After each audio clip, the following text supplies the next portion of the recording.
Hello there, you wonderful dreamers. That said, we've completed 10 episodes of Fangame Bingo. We've seen a lot of fan games, a lot of varying quality. So what I'd like to do, spend a little bit of time with you on this lovely evening and talk a little bit about how we've done. What have we uncovered by going through the wiki in this fashion?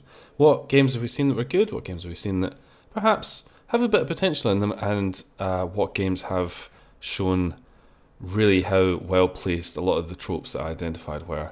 Hopefully you can watch this and come away with some recommendations for some games that you might want to try out, and possibly also some games that you might want to keep clear of. So probably my favourite pick of the entire experience so far has got to be Somnium, which was developed by M256, who also developed the game Meh, which we play on the channel already.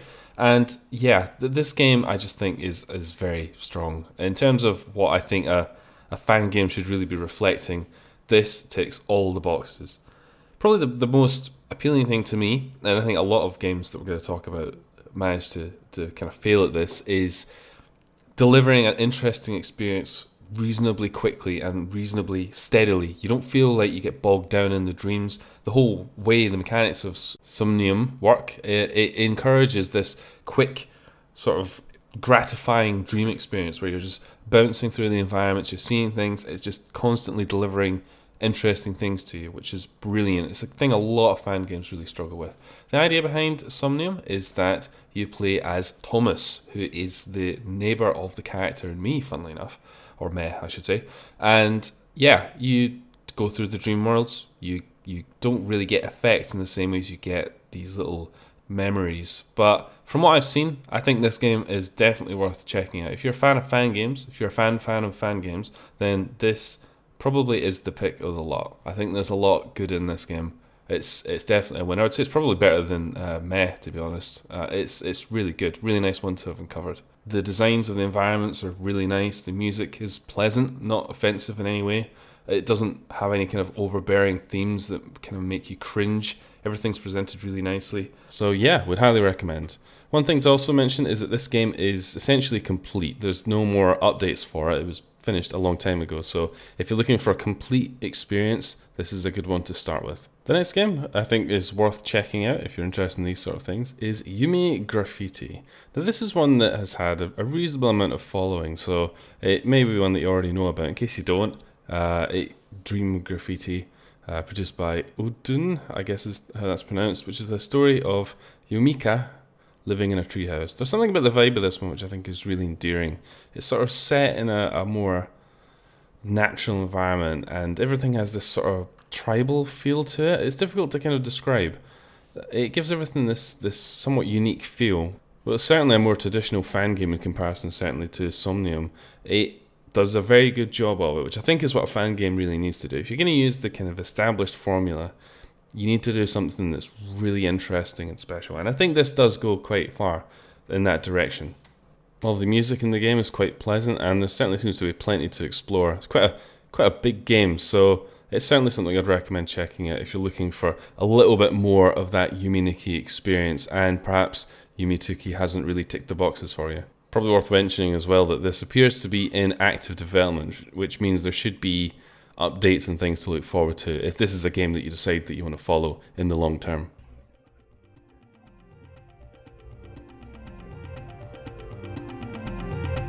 Whoa, monkeys! Now, I was a little bit conflicted about which game to bring up next. There's kind of a contender for two, but I'm going to use this one as I think that it's probably the one that people would take more enjoyment out of, as it is a more complete experience. This is Ultraviolet. It is a very interesting game where you play as Sumitsuki. I would say it's definitely a very straightforward fan game sort of thing. It doesn't really deviate too much from the formula. Even some of the areas that we explored in the video are very similar to Yume Nikki. So if you're not looking for the exact same experience or something which is similar in the same sort of postcode, this probably isn't really going to do it for you. But if you are just looking for more dreams to explore, if you wish to be the little girl, then this is going to do a lot for you. It's all very well presented. The graphics are nice. The music's nice. The areas are quite interesting. There's some fun events that we encounter just on the video alone. And compared to the other game that I was going to talk about, there's more in here. So yeah, definitely one to check out. Compared to some of the games we've talked about it, is reasonably developed. There's certainly enough in there, I think, to make a casual player happy in terms of the amount of content, which again puts it over the other game that I was going to talk about here. So yeah, that's Ultraviolet, a game by Gozu Rop. Where you play Sometsuki, which is so in keeping with fan games that it's not even funny. So yeah, I mean, if that helps reflect anything, it is a very Yume Nikki Fangame sort of deal. Nothing too groundbreaking in here, but all the same, it's an interesting dream experience. Akuma is a particularly interesting one. I'd probably say is the one I'd like to see updated. Out of all the games that we've played over Fangame Bingo so far, I'd like to see this one developed further. It's got a really unique art style, something that seems quite different, certainly in the Fangame sphere, if there's such a thing. It follows the adventures of Akis, who is a guy who adventures through dream worlds which are a little bit dark and sort of dreary, but not to the point where it's too frustrating. The one thing that makes this game a little bit unusual compared to a lot of fan games is that it is in Spanish. And there seems to be a lot of dialogue in it, which may turn off people who are confronted with lots of dialogue they can't understand. The beauty of Yume Nikki and Yume Nikki, for that matter, is there's virtually no dialogue that you need to try and understand, whereas this being in Spanish, you may find that you have a slightly different mindset on this. This game isn't finished, so there is a kind of a hard cap on how far you can get. There's some stuff to see, there's some effects to get, but yeah, there is a lot of dialogue in this game, so I think if it was something that was going to be, I guess, broadly followed by myself, it would probably need a translation, that or have someone handy who's adept at Spanish. But however, if you're adept at Spanish, this might be something to keep an eye on. I was a little conflicted about where to put this one on the list, since you could argue that there's enough content in here to perhaps amuse somebody casually, but as it's not been updated in a long time and it doesn't look like it was completely finished, I'm going to list it here anyway. But this is Mong Jong Mong, Dream in Dream, as it's translated to, a Korean fan game about a girl called Lee Jin-hoo. Lee Jin-hoo, you might be asking? Well, that's a good question indeed. Probably the most standout thing about this game in my mind was that the speed effect, or one of the speed effects I should say, allows you to turn into a car and honk your horn, which I think is just brilliant. This game has pretty good pacing. It's not too bad in terms of mazes and repetitiveness. You can get to some interesting stuff quite quickly. There's also some deeper areas to go. There's probably enough in it to keep you occupied for a little while. The art style is nice. It's, again, quite I use the phrase carefully, but a pedestrian dream diary experience, meaning it's more similar to Yume Nikki than something that tries to break the mold a bit. But for what it does quite well. One of the touches I really like is the little images that you get on the menu screen for the effects. It's a nice little extra bit of flair to do with the effects that you can collect. All in all, it has a really nice theme. It's nice. It's probably got enough in it to warrant downloading and exploring if you're looking for something more fully featured, to be honest, because there's lots in there. But I don't know, something about it just doesn't feel complete. But given that it hasn't been updated in 4 years, I think it's probably safe to say it's not going to get updated anymore. Can we get that again? No? Oh.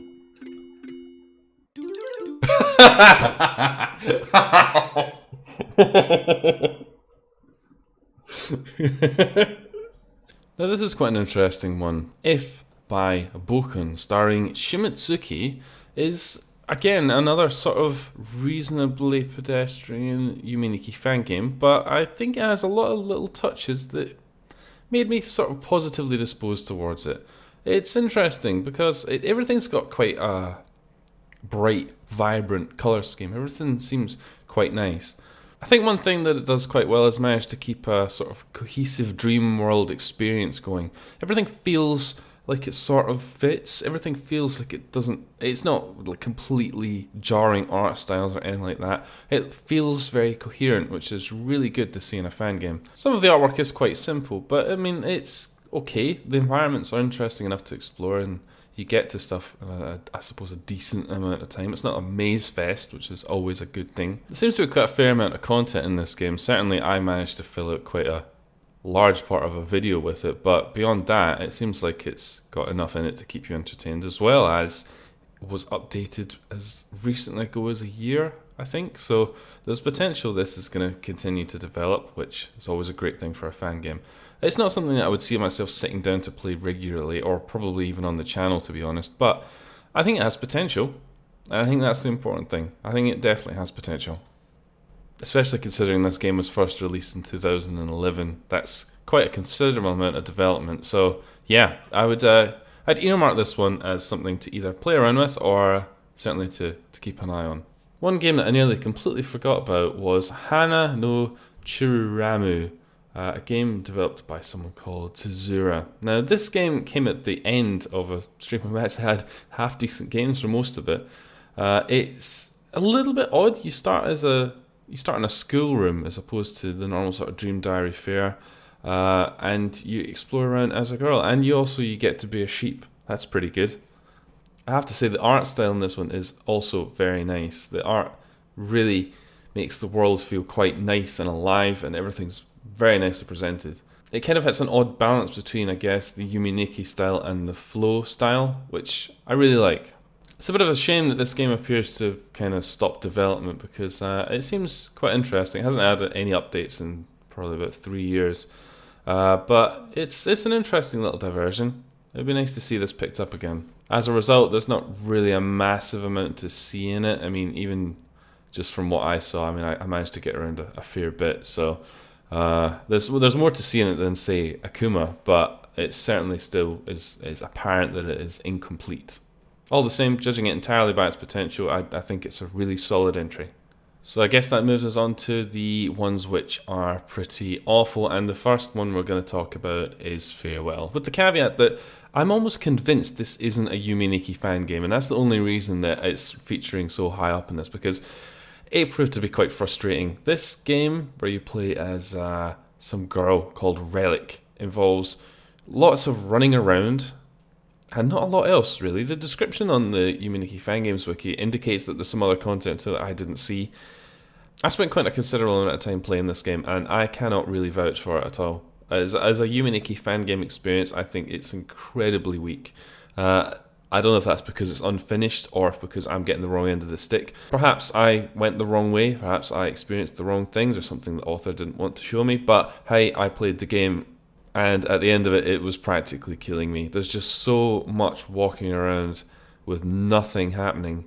Just identical rooms, just nothing of note at all, as far as you can see. As far as I could see, anyway.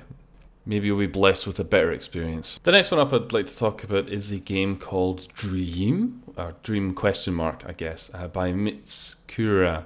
This has been updated as recently as this year, so I guess it's possibly not too late for this, but from what I've seen, this is not exactly a great example of how to do a Yume Nikki fan game, which is a shame because someone's obviously put a lot of energy into this. But, I mean, the art style, it doesn't personally speak to me that much. There's some nice little illustrations in it, but the actual sprite work, not a massive fan of it. But that doesn't get around the fact that this game's actual gameplay, this game is mostly mazes. From what I've seen in my limited experience of it, this game is pretty much just mazes everywhere. Every area leads into mazes, and then you've got teleport mazes, and then you've got other areas which are just mazes. It's just, I don't get what this fascination with fan game creation is, that you have to just cram mazes into your fan games. Like, and maybe they just feel that's one of the few ways that you can add some kind of puzzle element to your game. But yeah, I just don't get it. I don't like this game. I don't like all these mazes. I mean, if you like maze simulators, this might be right up your street. But for me, personally, no, I don't like this game. A lot of the world backgrounds are very noisy, have a lot of visual noise on them, and are generally quite hard on the eyes. So, yeah, I mean, I can't really recommend this. Maybe it could go somewhere, but, I mean, yeah. What have you got to work with here? Not one of the finest moments of the streams. That's pretty fucking dire, isn't it? This music hurts my ears, says Ellie. Yes. Are you fucking kidding me? Fuck off. Fuck your fucking maze. I'm not going in there. Sorry, I'm not going in there. Fuck, this game is really fucking me up.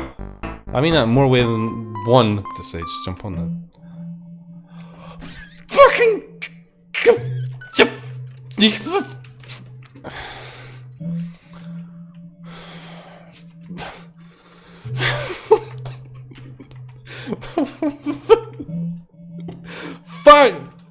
Fuck off!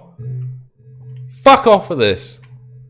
And scraping at the bottom of the barrel, we have dream sequences. Wow, what an experience this is. I have no idea if this game is serious or not. All I know is that you probably shouldn't take it seriously because it isn't very good. It's it's almost ridiculous. I can't honestly believe this is someone's attempt at a video game. Just about everything is stock RPG Maker assets. Your player character has a white box around them. The game can be finished in an incredibly short amount of time and has pretty much nothing interesting to look at. It just, either it's a troll or it's just bad. There's no saving this game. It just was one of the worst fan game experiences I think I've ever had. Even if you are trying to make a troll game, you gotta at least make it, I don't know, make it a commentary, make it funny. This wasn't funny, it's just bad. It just occupies space. And it just, there's nothing redeeming to say about it. Everything just looks like it was made in MS Paint and just, yeah. Keep well clear. Once you have all the items, go to the Nexus, wake up and look at the counter with the knife. Okay, I can do that. Sure.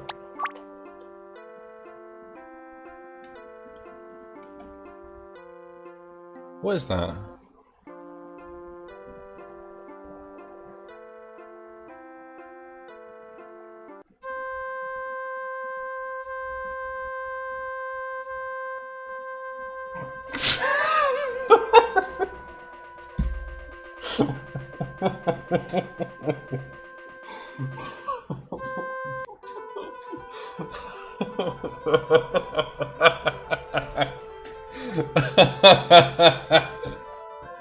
So that about wraps things up. We've gone through quite a lot of fan games, but in retrospect, we've probably only scratched a small portion of the surface of the fan game wiki. I certainly think we got some mileage to go out of this, a lot of alcohol to drink, a lot of tropes to see. So remember, we do this every Thursday. If you want to tune in live, you can certainly do so, broadcasting on Twitch and YouTube on Thursdays. Make sure and tune in. Hope this has been useful to you. Hopefully you'll find something of interest out of this. Otherwise, hopefully we'll see you on Thursday.